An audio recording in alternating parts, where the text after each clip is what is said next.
Jadi ketaatan kita itu dibales oleh Allah dengan kita diizinkan jadi orang taat. Itu sebetulnya sudah cukup. Andai Allah nggak bales dengan kebahagiaan di dunia dan surga di akhirat, amal ibadah kita itu cuman dibales kita diizini bisa ibadah, itu sudah cukup jadi balasan. Apalagi kok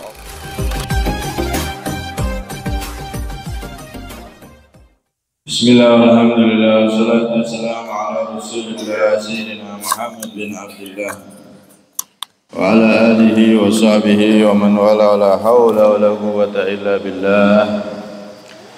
Rabbi syrah li sadri wa yassir li amri wa hlul 'uqdatam min lisani yafqahu qawli. Fasaddid lisani wahdi qalbi bihaqqi Sayyidina Muhammadin sallallahu alaihi wasallam. Dusturakum ya ahla darki wa ya ahla al-batin wa ya ahla nubati wa ya ahla nur, amma ba'd. Jemaah semuanya yang dirahmati oleh Allah subhanahu wa ta'ala, alhamdulillah Allah subhanahu wa ta'ala mengumpulkan kita semua untuk sama-sama kita niat i'tikaf di tempat yang mulia ini, dan sama-sama kita niat untuk menghidupkan ilmunya Nabi sallallahu alaihi wasallam. Semoga duduknya kita membuahkan duduknya kita kelak bersama Rasulullah sallallahu alaihi wasallam di surganya Allah subhanahu wa ta'ala, dan semoga kita semua diberi umur panjang, sehat wal afiat, terkabul segala hajat, setelah itu diberi kesempurnaan husnul khatimat, amin Allahumma amin. Kita masuk pada hikmah yang ke-88. Qala al-musannifu radhiyallahu anhu wa nafa'ana bihi fid dharain amin. Kafa min jazaihi iyyaka 'ala ta'ah an radiyaka laha ahlan. Kafa wis cukup min jazaihi saking balesane Gusti Allah, iyyaka ing sira, ala taati ing atase ketaatan, apa an radhiya yen to ngridani sapa Allah ka ing sira laha marang taah ahlan ingkang dadi ahline. Di sini beliau menasihatkan kafa min jazaihi iyyaka 'ala ta'ah, cukup sebagai balasan Allah untukmu atas ketaatan, yaitu apa? Allah ridho, Allah mengizinimu untuk berbuat taat. Jadi ketaatan kita itu dibales oleh Allah dengan kita diizinkan jadi orang taat. Itu sebetulnya sudah cukup. Andai Allah nggak bales dengan kebahagiaan di dunia dan surga di akhirat, amal ibadah kita itu cuman dibales kita diizini bisa ibadah, itu sudah cukup jadi balasan. Apalagi kok Allah bales ning donya dikai urip bahagia, atine tentrem, tambah engko tambah dikai surga. Itu udah tumpuk-tumpuk balasan saking lumane Gusti Allah. Jadi ketaatan kita itu dibales oleh Allah dengan Allah ngizini kita jadi orang taat, itu udah cukup. Gambarannya ya ten. Kalau ada sekolah favorit atau pondok pesantren favorit nomor 1, menerima santri baru cuman 100 orang, lebih dari itu tidak diterima. Sing daftar sampai 1000, saking favorit ini sekolah misal,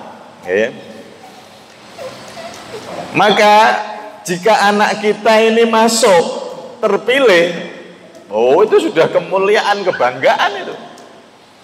Terpilih, diterima jadi murid yang masuk, oh itu sudah luar biasa kebanggaan. Oke, siap nanti bayar berapa siap? Sekolah favorit, pondok favorit, misal. Kalau sudah diterima, oh 1000 orang yang diterima 100, anak saya masuk, subhanallah. Akhirnya banjaan, metu langsung banjaan. Kenapa? Karena sekolah favorit yang diidam-idamkan oleh semua orang tua, niku anaknya pengen masuk ke situ. Setelah diterima, andaikan dia suruh bayar sekian juta, siap. Yang penting masuk anak saya. Kan begitu. Coba kalau dibalik, setelah masuk justru sekolah bayar anaknya jenengan. Oh ini kan tambah luar biasa lagi.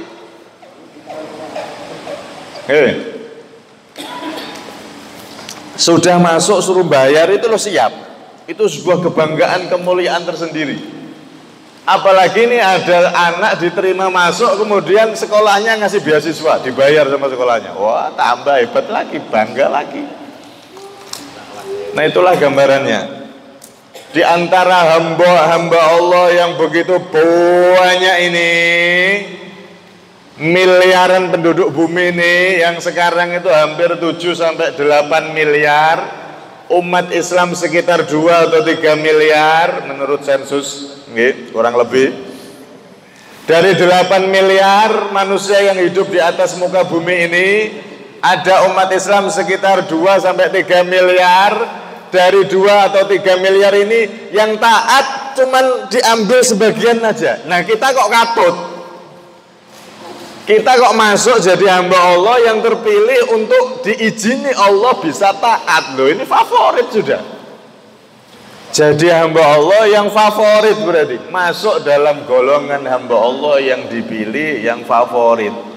Wah ini sudah cukup menjadi prestasi balasan dari Allah untuk kita, harus cukup. Lah apalagi kok Gusti Allah jengei balasan yang lain di dunia tadi itu, tambah nanti dikasih di surga. Subhanallah, maha lemah lembut, maha kasih sayang Allah kepada kita.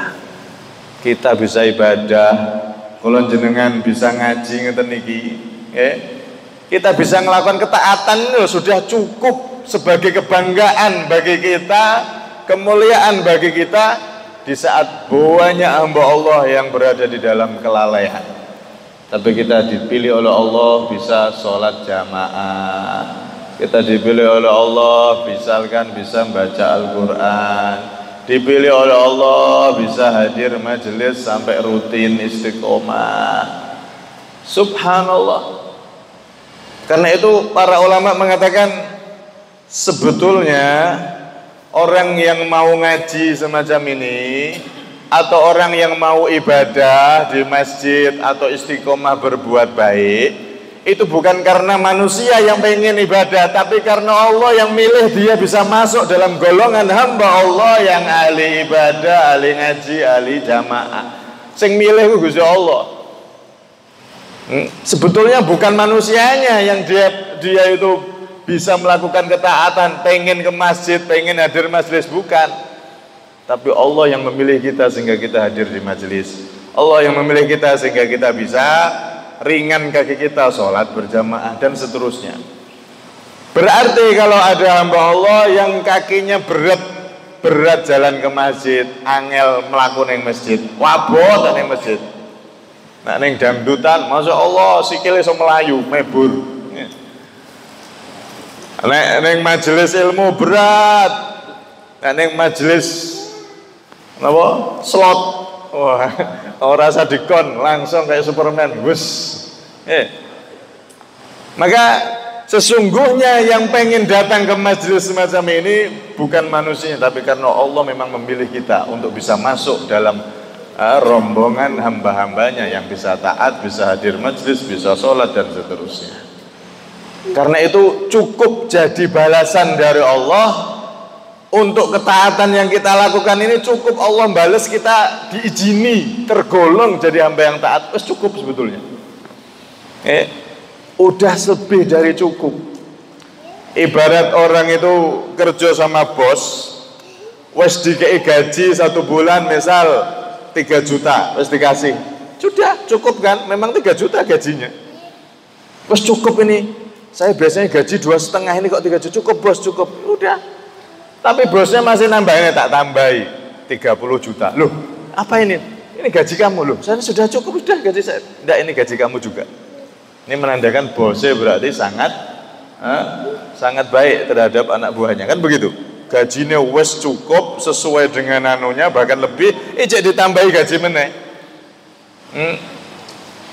Allah lebih sayang, lebih perhatian terhadap hambanya. Sebetulnya kita bisa taat, bisa baca Quran, bisa ibadah, bisa ngaji, kita bisa hadir ibadah ini, itu sudah cukup sebetulnya jadi balasan untuk kita amal ibadah yang kita lakukan. Karena tidak semua hamba Allah bisa merasakan nikmatnya ibadah, bisa merasakan istiqomah sholat di masjid, istiqomah di majelis. Enggak semuanya. Banyak hamba-hamba Allah di luar sana yang enggak pernah merasakan betapa nikmatnya sujud kepada Allah, betapa nikmatnya hadir di majelis ilmu, betapa nikmatnya jamaah di masjid. Banyak itu bisa. Di luar sana bahkan jutaan miliaran hamba-hamba Allah yang belum diizinkan oleh Allah untuk masuk ke sini. Tapi kita sudah diizini untuk masuk ke masjid, diizini untuk beribadah dan seterusnya. Izin dari Allah kita bisa ibadah sudah cukup sebetulnya. Ini balasan dari Allah untuk semua ibadah yang kita lakukan. Nah, dari sini apa Pak? Beliau tuh ngajari sama kita. Berarti ketika hidup kita kok masih sumpek ae uripe, wis ndak masalah wong wis dibales Gusti Allah. Terus dilakoni sak mampune. Terus nanti di akhirat kok dibales di surga oleh Allah, dibales surga oleh Allah, maka kita berharap surga itu bukan karena bayaran yang wajib Allah bayar untuk kita, bukan. Kita berharap surga kepada Allah, berharap anugerah Allah, bukan berharap surga karena merasa sudah beramal, karena sudah punya ibadah, saya harus dibayar surga. Enggak, sehingga enggak punya itu, enggak punya angen-angen yang hati bahwasanya Allah itu wajib gaji aku surga. Enggak ada itu. Kenapa? Alhamdulillah saya jadi orang taat itu loh, wes cukup balasan dari Allah. Saya diizini bisa sholat, bisa zikir, bisa ngaji. Ini sudah cukup sebagai balasan dari Allah. Kalau ini ditanamkan di hati, maka dia berharap surga bukan karena Allah itu harus bayar ibadah saya, ngaji saya, sholat saya, enggak. Tapi dia berharap surga karena mengharap tambahan rahmat dan anugerah dari Allah Subhanahu wa ta'ala. Beda nanti mong amal merasa bayaranku gajiku surga, sama orang beramal merasa sudah dibalas sama Allah. Itu beda nanti. Kedudukannya jauh. Orang yang beramal dia merasa saya bisa beramal ini sudah cukup jadi balasan, dan dia mengharap surga tambahan dari Allah, anugerah dari Allah. Ini sangat jauh perbedaannya. Orang yang semacam ini itu berarti dia menjadi orang yang benar-benar menghamba kepada Allah Subhanahu wa ta'ala. Karena itu di dalam syair itu disebutkan, wa mimma zadani syarafan watihan wa kittu bi akhmasayya atau utharaya dukhuli tahta qaulika ya ibadi wa an sayyarta Ahmad li nabiyya.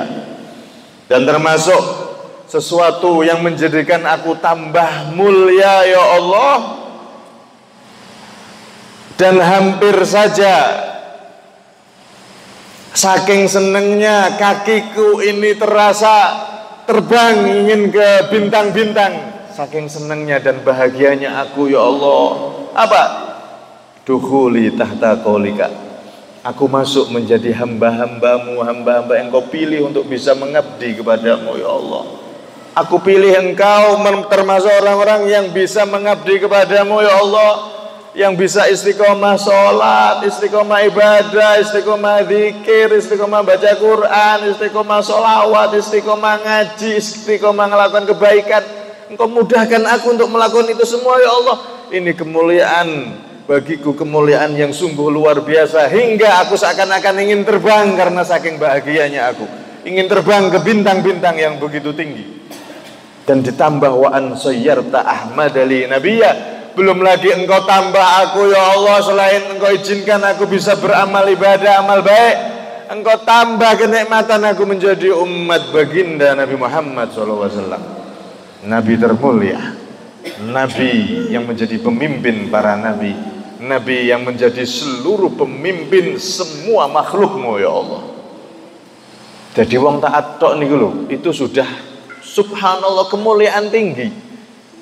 Walaupun jadi umatnya Nabi Adam, jadi umatnya Nabi Nuh, jadi umatnya Nabi Musa, jadi umatnya Nabi-Nabi sebelum Nabi Muhammad, asal kita jadi orang yang taat sama Allah, dipilih oleh Allah jadi orang yang beriman taat sama Allah, sudah kayak orang masuk sekolah favorit tadi itu, wes anak saya diterima jadi muridnya, wes kemuliaan kebanggaan sudah. 1000 anak, 100 yang diterima, anak saya masuk, syukuran sewenang, favorit hebat sudah. Apalagi kita sudah dipilih oleh Allah jadi orang taat, plus dimasukkan di golongan paling mulia, umat termulia sebab baginda Nabi Muhammad SAW. Maka ulama ini tadi seakan-akan aku saking senengnya ya Allah, enggak beri taufik aku bisa taat, bisa ibadah, ditambah engkau jadikan aku umatnya Nabi Muhammad, seakan-akan aku terbang saking senengnya ya Allah. Terima kasih atas balasanmu ini ya Allah. Aku tetap engkau izinkan untuk terus bisa ibadah dan menjadi umat baginda Nabi Muhammad sallallahu alaihi wasallam. Masya Allah. Kalau kita merenungi nasihat beliau ini, maka kita akan tahu bahwasanya inilah penghambaan yang sejati kepada Allah Subhanahu wa ta'ala. Kita akan merasakan kenikmatan ketika ibadah, merasa kita ini dipilih oleh Allah, diizini ibadah, alhamdulillah. Kita akan semakin bisa merasakan nikmatnya ibadah kepada Allah Subhanahu wa ta'ala. Karena itu di Al-Quran, inilah sifat mereka orang-orang soleh. Orang soleh itu kalau sudah bisa ibadah seneng. Apalagi para wali orang soleh yang kemudian jadi walinya Allah, diizini ibadah, diizini jadi walinya Allah, tambah seneng meneh. Apalagi kok yang jadi nabi diizini bisa ibadah, melewati makom kewalian sampai jadi nabi, sampai jadi rasul. Makanya semakin tinggi nikmat yang diberikan oleh Allah, semakin mereka takut kepada Allah Subhanahu wa ta'ala. Para wali orang-orang soleh itu semakin mereka diberi nikmat oleh Allah, bisa ibadah, bahkan derajatnya naik jadi wali, bahkan derajatnya kalau para nabi, jadi rasul, itu mereka semakin berterima kasih kepada Allah karena merasa dipilih jadi hamba pilihan oleh Allah Subhanahu wa ta'ala. Kayak tadi itu mudah-mudahnya sekolah favorit terpilih, wah siap, bayar apa aja siap saya.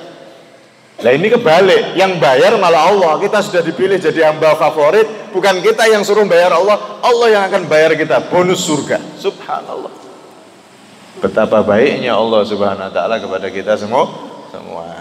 Semoga kita terpilih jadi hamba-hambanya yang tetap taat, istiqomah, enggak bosen untuk terlalu taat istiqomah kepada Allah Subhanahu wa ta'ala. Hati-hati, jangan sampai sudah jadi hamba terpilih, sudah jadi hamba yang dulunya mungkin maksiat, kemudian sekarang kita bisa tobat, malah bosen. Wah bosen aku, wis taat bendino, sholat jamaah bendino, uripku yang ngene-ngene wae. Nah jangan sampai seperti itu. Kita diizini bisa taat itu loh sudah balasan yang lebih kafa, cukup sudah itu. Apalagi kok dikasih kayak yang lain. Karena itu pegangin, tetap kita jadi hamba Allah yang taat, apapun yang terjadi, berusaha untuk jadi hamba yang selalu taat, nambah taat kepada Allah Subhanahu wa ta'ala. Nah, karena itu di dalam salah satu firman-Nya Allah Subhanahu wa ta'ala memuji orang-orang yang seperti ini. Mereka ahli ibadah tapi takut sama Allah. Karena saking syukurnya sama Allah Subhanahu wa ta'ala. Mereka sudah memberikan apa yang harus diberikan. Misal zakat, mereka sudah menunaikan zakat. Ibadah, mereka sudah menunaikan ibadah. Tapi wa qulubuhum wajilah, hati mereka itu merasa takut sama Allah. Kalau bahasa sederhananya ini sungkan. Saya kembalikan lagi ke contoh tadi. Ada sekolah favorit, anak kita sudah masuk. Bukan kita disuruh bayar, malah anak kita dikasih beasiswa. Kita yang tambah seneng, tapi ya sungkan. Loh, kok malah nggak bayar, tambah sungkan kan? Sama kayak kita ini, sudah dipilih Allah jadi hamba favorit, bisa diizini ibadah. Loh, ditambah Allah itu akan ngasih surga, ngasih ini, ngasih itu. Loh, akhirnya tambah sungkan, tambah takut sama Allah, tambah sungkan tadi itu. Nah inilah orang-orang soleh, para wali, para nabi itu seperti itu, Pak. Mereka merasa terlalu banyak pemberian dari Allah sampai sungkan. Akhirnya wajilah, hati mereka tuh takut sama Allah, ya. Takut kalau nggak bisa jaga adab sama Allah. Takut kalau sampai nggak bisa mensyukuri yang telah diberikan oleh Allah yang begitu tumpuk-tumpuk banyak itu. Ya, ketika mendengar ayat ini, Siti Aisyah, beliau bertanya, "Loh Rasulullah, orang yang taat, sudah taat seperti itu, ahli taat, kok malah takut?" Takut itu kan sebetulnya harusnya orang yang maksiat, orang yang minum khamr, orang yang berzina, orang yang maksiat ini, maksiat itu. Seharusnya yang lebih layak takut itu mereka. Maka saat itu dijawab oleh Rasulullah SAW. Kama qala Nabi sallallahu alaihi wasallam, yakhafuna alla yuqbala lahum. Mereka itu takut, wahai Aisyah, takut kalau terhenti di tengah jalan, ibadahnya gak diterima oleh Allah, akhirnya jadi orang yang diusir oleh Allah dari golongan hamba-hamba pilihan tadi. Itu yang mereka takutkan. Sama halnya tadi itu wis diterima jadi siswa favorit, dia khawatir takut kalau dikeluarkan. Akhirnya dia tambah taat. Semua peraturan sekolah apa itu taat semua. Kenapa? Karena takut wis terpilih jangan sampai dikeluarkan. Itulah mereka. Mereka bersyukur sudah terpilih jadi hamba pilihan, dan mereka takut, khawatir nek terusir. Jangan-jangan sebelum saya meninggal husnul khotimah di tengah jalan saya terusir, dikeluarkan oleh Allah jadi hamba-hamba yang ahli maksiat lagi. Naudzubillah. Mereka itu semakin takut. Masya Allah, inilah mereka. Dan cerita seperti itu banyak. Bagaimana Al-Imam Al-Habib Abdullah bin Alwi Al-Haddad, ahli dakwah, ahli ibadah. Bahkan beliau ketika masih kecil, ketika jalan ke Mi'lamah, ke madrasah untuk ngaji, itu di tengah jalan ada masjid, beliau mampir ke masjid dulu karena waktu madrasah masih belum masuk. Mampir di situ, beliau sholat ratusan rakaat. Masih kecilnya sudah ahli ibadah. Terus seperti itu ahli ibadah. Sampai akhirnya beliau besar jadi ulama besar, tetap ahli ibadah. Sampai suatu ketika beliau sampai ngomong begini, man yadman li bil jannah. Siapa yang bisa menjamin aku kalau aku ini bisa masuk surga? Siapa yang bisa berani menjamin aku? Saking takutnya beliau. Takut kalau dikeluarkan di tengah jalan, dikeluarkan dari golongan hamba Allah yang dipilih tadi itu, dikeluarkan, waduh, dikeluarkan, diusir. Kayak tadi itu dikeluarkan dari sekolah favorit, wedi. Tambah taat, jangan sampai ngelanggar, jangan sampai dikeluarkan oleh Allah. Padahal beliau subhanallah ulama besar, al-qutbud dakwah wal irsyad. Beliau seorang ulama besar, wali besar, bahkan pemimpin wali di zamannya. Tidak ada titel wali yang disebut Qutbul Irsyad kecuali 3 orang. Satu Al-Habib Abdullah Ali Durusil Akbar, Qutbul Irsyad pertama. Yang kedua Al-Habib Abdullah bin Ali Al-Haddad. Dan yang ketiga nanti Imam Mahdi, Qutbul Irsyad wa Da'wah. Itu julukan untuk 3 wali besar. Sudah 2, tinggal 1 nanti Imam Mahdi, Qutbul Irsyad.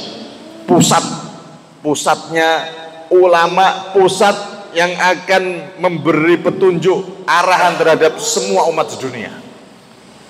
Puncaknya nanti Imam Mahdi. Subhanallah, yang seperti itu aja dia takut. Sopo sing iso ngei jaminan aku mlebu surga? Subhanallah. Padahal disebutkan oleh ulama, man qara'a ratibal hadat wa dawama 'alaiha yukhtamu bi husnil khatimah. Barang siapa yang baca ratibul hadat dan dia berusaha terus untuk membacanya, maka dia ketika meninggal insya Allah dijamin husnul khotimah. Ratib hadat yang kita baca setiap malam Kamis itu tadi, itu susunan wirid-wirid dari Nabi Muhammad SAW yang tersebar di hadis-hadis dikumpulkan oleh beliau. Siapa yang rutin baca itu tiap hari, atau kalau tidak ya seminggu sekali kita kumpul di sini, insya Allah termasuk orang yang diberi husnul khotimah. Subhanallah. Belum lagi para ulama yang lain, mereka semuanya seperti itu kabeh, Pak. Ahli ibadah, ahli taat, ahli ngamal apik, tapi khawatir, takut kalau di tengah jalan dikeluarkan oleh Allah Subhanahu wa taala, diusir oleh Allah Subhanahu wa taala. Suwe ternyata. Yang sering saya ceritakan, sering saya ulang-ulang, bagaimana Al-Habib Abdullah bin Husain bin Thahir, bagaimana Syekh Abdul Qadir Jailani setiap hari 1000 rakaat sholat sunnah, bagaimana Sayyidina Ali Zainal Abidin 1000 rakaat setiap hari sholat sunnahnya. Bukan cuman qobliyah ba'diyah, bukan cuman tahajud witir 11 rakaat, tapi sehari semalam beliau nambah sholat sunnah mutlak itu sampai 1000 rakaat. Dan itu banyak para ulama orang soleh, para wali-wali dulu yang seperti itu.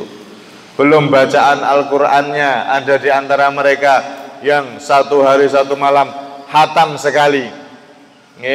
Ada yang satu minggu itu hatam sekali. Ada yang 3 hari hatam sekali, 1 hari 10 juz, 3 hari hatam. Ada yang seminggu, ada yang 1 bulan hatam sekali. Itu pun dengan tadabbur, merenungi maknanya, tafsirnya. Dia baca Quran pelan, direnungi tafsirnya, maknanya, sampai sebulan baru hatam. Ngulangi lagi. Seperti itu.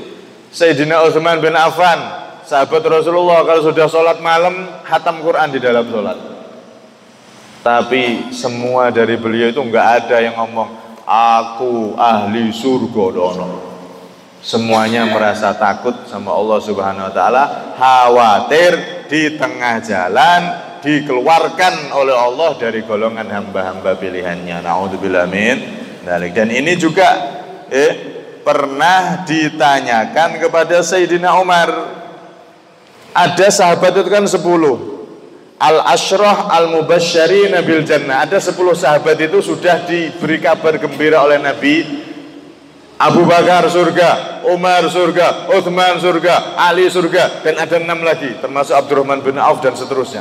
Disebut oleh Rasulullah 10 orang ini dijamin oleh Nabi masuk surga, termasuk Sayyidina Umar. Tapi lihat bagaimana Sayyidina Umar ini,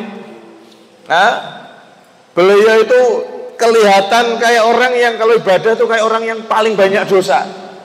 Kalau sudah hadir di majelis seperti ini, beliau merasa paling banyak dosa. Kelihatan pucat, kelihatan ini, kelihatan itu kayak orang yang paling banyak dosa nih. Maka ditanya, lima hadal khauf wa qad basyarakumus shadiqul amin alladzi la yantiqu anil hawa bil jannah. Wahai Sayyidina Umar, aku kalau lihat engkau saat ibadah kok kelihatan kayak orang yang sangat takut, kayak orang wis bar duwe dosa gede, kemudian taat tobat nangis-nangis. Takut sama Allah, kayak seperti itu. Padahal engkau ini salah satu sahabat yang sudah dijamin oleh Nabi kamu masuk surga. Kalau sudah Nabi yang ngomong, wa ma yantiqu anil hawa in huwa illa wahyu yuha. Bukankah semua yang diucapkan oleh Nabi itu adalah wahyu dari Allah, bukan dari hawa nafsu Nabi Muhammad. Engkau sudah diucapkan oleh Nabi Muhammad, kau ini ahli surga. Kenapa engkau kami lihat kalau ibadah itu kayak orang yang paling punya banyak dosa, kelihatan takut sekali engkau. Maka dijawab oleh beliau apa? Inna nakhafu an takuna al-bisyaratu mutawaqqifatan ala syurut wa la na'manu min anfusina fala'allana qad akhallana bi syai'in min tilka syurut. kami merasa takut.